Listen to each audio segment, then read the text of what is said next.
He says he wouldn't vote for either candidate, that being Trump or Biden, come November. And the ambassador is with us now. Good to see you, sir. Thank you. I'm interested in, I ask this genuinely. Okay, you wouldn't vote for either. Does that mean that you feel as though there's somebody else who has a chance, or this would be a protest vote?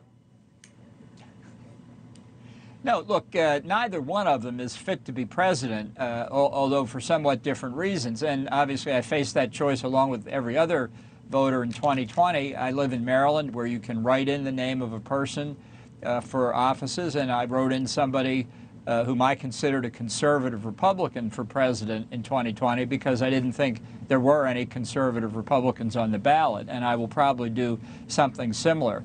It's not a happy position to be in, to have both major parties do what 70% or more of the American public have been telling pollsters they don't want, which is nominate these two guys again.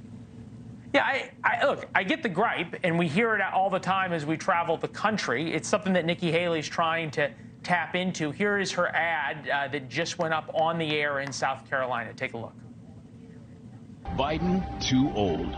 Trump, too much chaos. A rematch no one wants. There's a better choice for a better America. Her story started right here.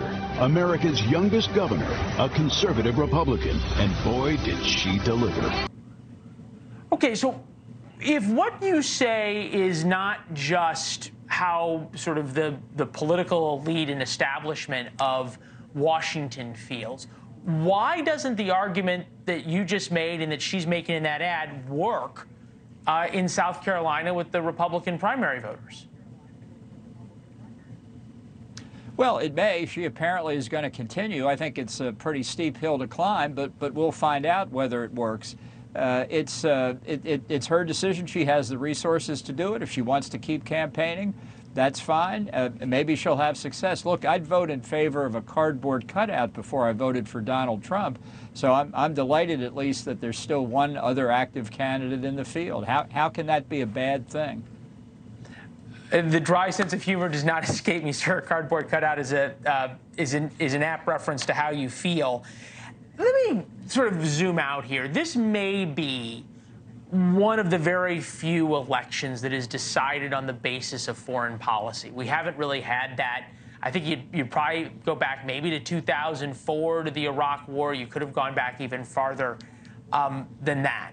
Help us understand where the world is right now and why. I understand your disagreements with President Biden, but you worked for President Trump. A lot of his policies and the way that the world looked at the end of 2020 in terms of America's strength, I would think that maybe not by the means, but by the ends, you would have been pretty happy with.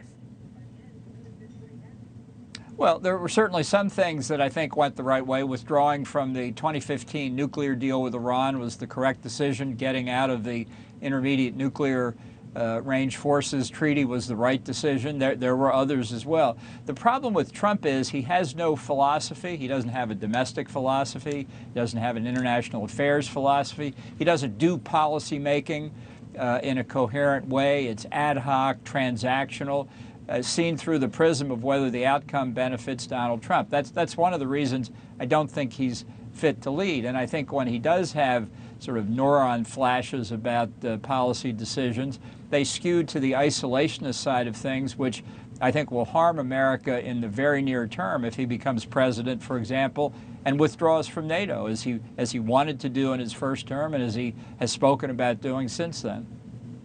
I'd ask you just to be a little brief in your answer, but at the same point, if the choice is Joe Biden, with the issues that you have laid out with his foreign policy, and in America 6 months from now is in an even more dangerous spot, and you have to choose between the two, I'm wondering why you wouldn't pick the person who at least left the country in 2020, I think reasonable people can agree, in a better place foreign policy-wise than it is today.